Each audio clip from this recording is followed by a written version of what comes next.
또 마태복음 6장에서 6장 9절에서 13절까지 주님이 알려주신 기도, 너희는 이렇게 기도하라의 오늘 8번째 시간입니다. 8번째 시간으로 후반부에 우리를 시험에 들게 하지 마시옵고라고 하는 대목에 대한 내용입니다. 예수님께서 우리에게 너희는 이렇게 기도하라고 기도문을 친히 알려주면서 하신 말씀 중에 하나가 시험에 들게 하지 마시옵고, 그러니까 시험에 들지 않도록 하기 위한 기도를 하라는 얘기예요. 시험에 들지 말라고, 그런 얘기죠. 시험에 들었다, 그런 얘기들 많이 하지 않습니까? 나 시험에 들었어요 이번에, 뭐 그런 얘기들. 요즘에 우리를 시험에 빠지게 하는 일들 뭐가 있을까요? 사람마다 다 다르긴 하겠지만 공통적으로 찾아볼 수 있는 것들, 요즘 교계에서는, 기독교 교계에서는 교회를 세습한다라고 하는 문제로 몇 년간 계속 홍역을 앓고 있습니다. 홍역을 앓고 있어요. 저 서울의 강동구에 아주 큰 교회가 교회를 세습한다라고 하는 것으로 교단 전체가 들고 일어나고, 또 대사회적인 문제까지도 되기도 하고 그랬죠. 교회를 왜 세습을 할까라고 하는 면에서 아마도 그 교회가 교회를 권력이나 재산이라고 하는 의미를 크게 갖기 때문에 그걸 물려주려고 하는 것이 아니겠느냐라고 하는 그런 분석들이 많이 있어요. 교회는 정말 복음의 단체이고, 또 하나님이 세운 이 나라, 이 땅에서의 하나님의 나라인데, 하나님의 나라를 물려주고 싶어서 정말 자식에게 교회를 물려준다라고 하는 것보다는 재산을 물려주고 권력을 물려주려고 하는 그런 개념 때문에 아주 많이 시끄럽습니다. 이 문제를 볼 때마다 참 시험에 들기 딱 좋은 그런 일이겠다 싶습니다. 또 간간히 뉴스나 이런 거 보면 목회자들이 범죄를 일으킬 때, 성 문제라든지 탈세라든지 이런 거 일으킬 때 참 속상하죠. 정말 시험에 듭니다. 더더군다나 유명한 목회자이고 잘 알려진 사람일수록 이런 문제에 휩싸이게 되면 성도들은 참 곤란해지죠. 정말 시험에 들기 딱 좋은 일입니다.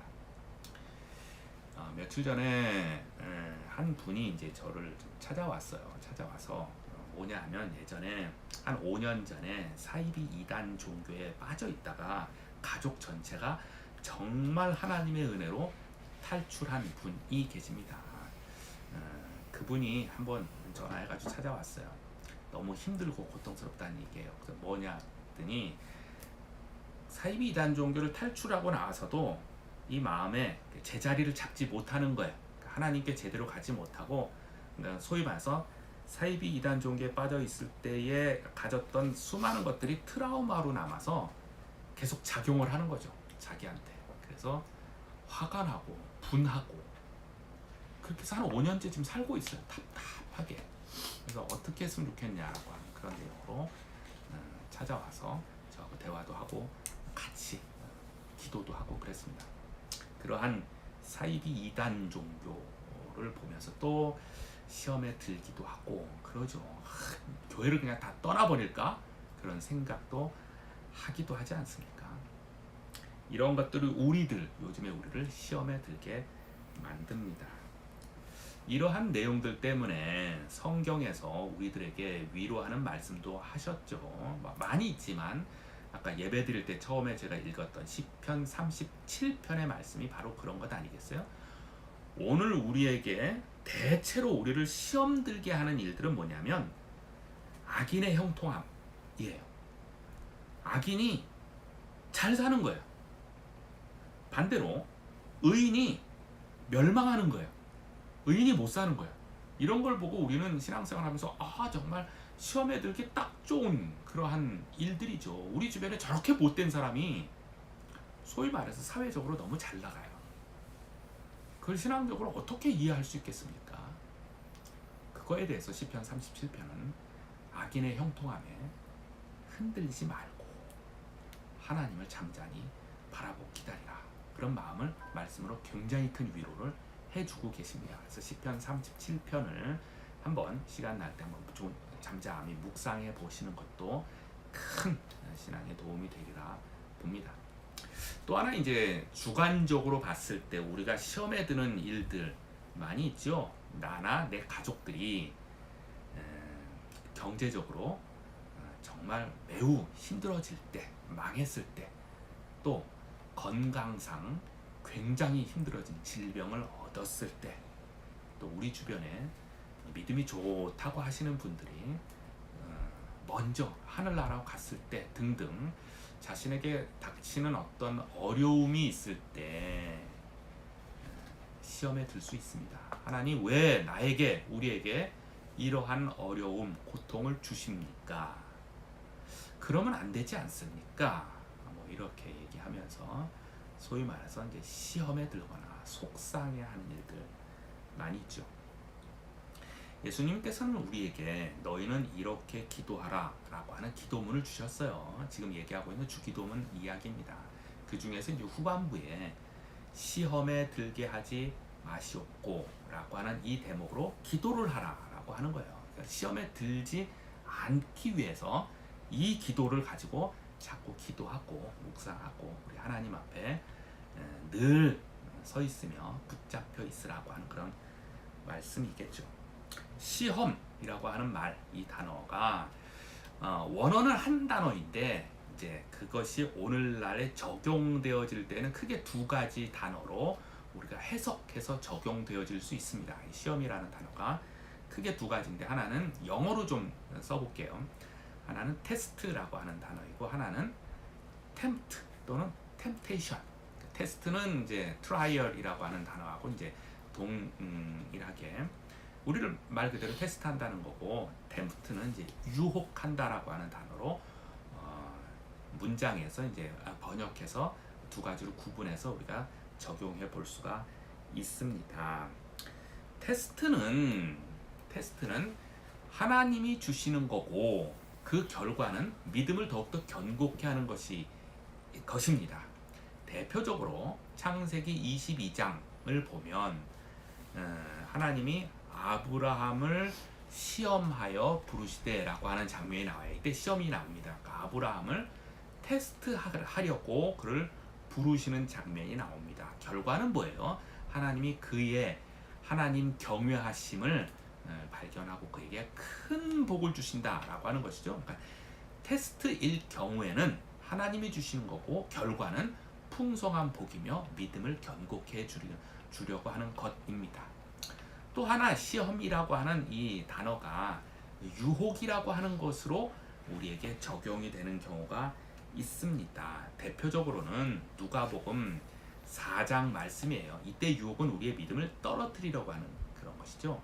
누가복음 4장에 보면 마귀가 예수님을 시험하는 장면이 나오죠.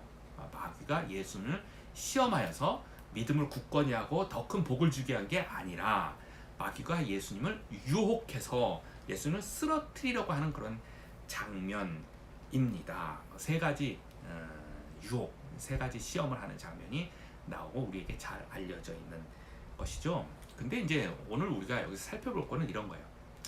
이 마귀가 예수님이 누구인 줄 몰랐을까요? 예수님이 하나님의 아들, 즉 하나님이심을 마귀는 몰랐을까요? 아니요, 알고 있어요.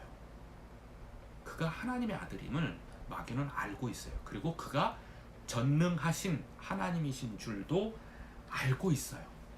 그런데 문제는 이런 마귀가 그러한 예수님을 유혹해서 자기가 이길 수 있다고 생각했다는 점이에요.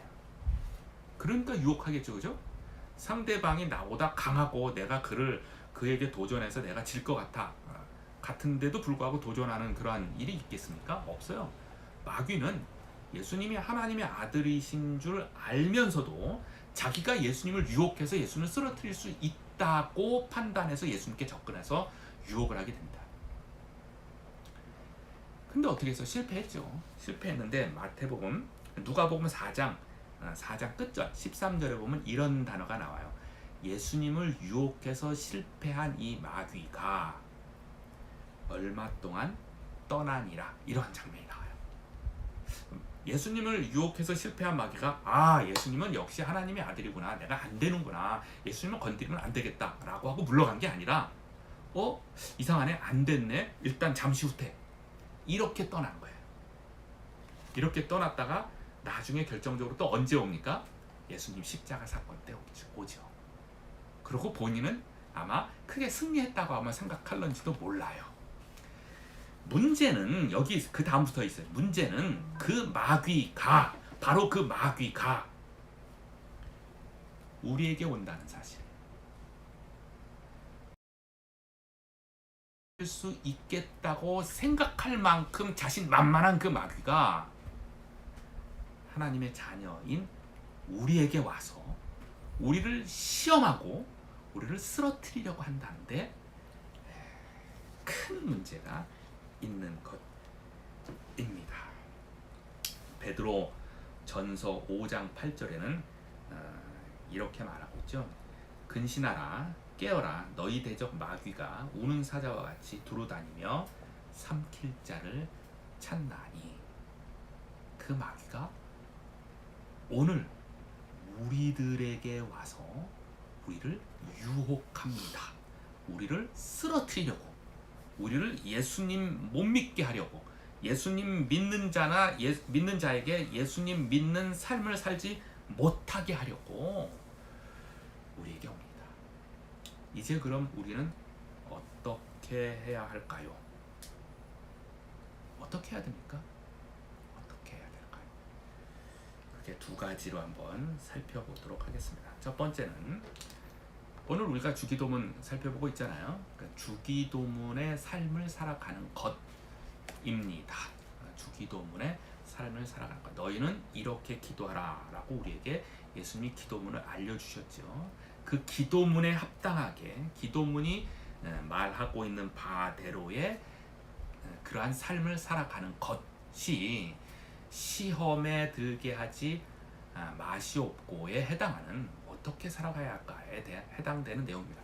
참고로 주기도문에 나와 있는 시험에 들게 하지 마시옵고의 이때 시험은 영어적 번역 성경으로 테스트가 아니라 템프트라고 돼 있어요. 즉 마귀의 시험에 들게 하지 마시옵고를 기도하라는 것인데, 어떻게 하면 그렇게 할 수 있을까요? 첫 번째는 주기도문이 말하고자 하는 그러한 신앙의 삶이죠. 그동안은 우리가 앞에서부터 쭉 했던 것들이죠. 뭐예요? 하나님을 아버지로 여기고 하나님과 친숙하게 살아가는 것이겠죠. 하나님이 우리의 아버지 되십니다. 그분과 늘 동행하며 친숙하게 살아가는 것. 또 하나님의 이름을 드러내도록 하는 삶을 살아가는 것이에요. 자기중심적인 것이 아니라 하나님 중심적인 삶을 살아가는 것 등등 있죠. 그 다음에 최우선적으로 해야 될 기도 내용이 뭐예요? 하나님의 나라를 구하는 것 등등. 우리 앞 시간에 쭉 했던 내용들을 살펴보면서 그 주기도문의 내용대로의 삶을, 신앙의 삶을 살아가는 것이 시험에 들게 하지 아니하는, 예수님을 시험했던 그 마귀로부터의 시험을 이기는 그런 삶의 방법 중에 대표적인 것입니다. 이것이 주기도문의 삶을 살아가는 것이죠.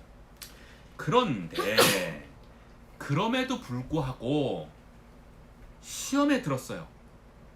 그러면 어떻게 해야 될까요?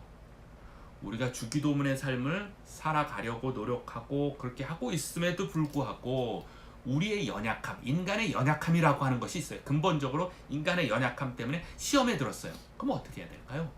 인간의 연약함, 성경 요한 1서에서는 이렇게 얘기하고 있죠. 육신의 정욕과 안목의 정욕과 이생의 자랑으로 대표적으로 말할 수 있어요. 이 부분 중에서 각자의 약한 부분을 마귀는 파고 들어와서 우리를 시험에 빠지게 할 수도 있습니다. 그럼 이제 시험에 빠지면 우리는 어떻게 해야 할까요? 네, 고린도전서 10장 13절 말씀이 우리에게 큰 도움을 됩니다. 이 말씀을 주장하는 삶을 살아가면 이 시험으로부터 우리가 다시 승리를 얻을 수가 있습니다. 고린도전서 10장 13절 말씀 무엇일까요? 사람이 감당할 시험 밖에는 너희에게 당한 것이 없나니 오직 하나님은 미쁘사 우리가 감당치 못할 시험 당함을 허락하지 아니하시고 또한 피할 길을 내사 우리로 능히 감당하게 하시느니라 이거예요. 즉 이 말씀을 요약하면 뭐예요? 우리 인생 가운데 닥치게 되는 모든 시험은 감당할 수 있다 없다? 있습니다. 예요. 있습니다. 무엇 때문에? 나의 능력 때문에? 아니요. 하나님의 능력 때문에, 하나님의 보호하심 때문에, 하나님의 손길 때문에 우리 인생에 닥치는 모든 시험들, 그 시험이 하나님으로부터 온 것인지 사탄으로부터 온 것인지 분명히 구분되어지는 것도 있지만 구분이 안 되는 경우도 많이 있어요. 아무튼 모든 시험들, 나의 인생에 오는 시험들 내가 능히 감당할 수 있다 없다? 있습니다가 고린도전서 10장 13절이 우리에게 주는 교훈의 말씀이에요. 설령 감당할 수 없을 것과 같은 시험이 온다면 하나님께서는 어떠한 길을 보여주신다고요? 피할 길을 보여주십니다. 그렇기 때문에 모든 내 인생에 주어지는 저 사람의 인생에 주어진 시험을 내가 감당할 수 없는 것도 많이 있겠지만 나의 인생에 주어지는 모든 인생의 시험은 주님 안에서 감당할 수 있습니다. 이게 성경의 교훈이에요. 이 말씀을 주장하시면서 하나님 성경에 이런 말씀 하시지 않았습니까? 나 지금 너무 힘들고 고통스러운데 이것 극복해낼 수 있으리라 믿습니다. 설령 내가 극복하지 못해서 쓰러질 것 같다면 그 순간에 주께서 피할 길도 보여주시리라 믿습니다. 하고 그 믿음으로 이 말씀을 주장하고 담대하게 살아가는 것, 그것이 시험에 들지 않는 우리 인생의 방법입니다. 오늘 말씀을 정리해 보겠습니다. 마태복음 6장 9절에서 13절까지 주기도문 중에서 시험에 들게 하지 마시옵고에 대한 내용, 어떻게 해야 될까요? 평상시에 주기도문의 삶을 늘 묵상하며 살아가는 것이죠. 특히 하나님을 아버지 삼고 친숙하게